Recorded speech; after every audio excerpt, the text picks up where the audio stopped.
Quins problemes es resoldrien amb el canvi de la jornada? Això és el que hem de valorar avui. Quina és la jornada més adient per a les necessitats de les famílies i de l'alumnat?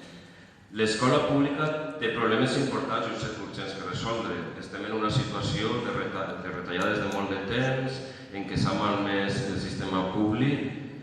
Llavors, és la jornada escolar un dels problemes més urgents? Per a molta gent, sí, però nosaltres... I si realment complia tots els requisits, la Direcció General enviava l'informe d'autorització per a procedir a la consulta.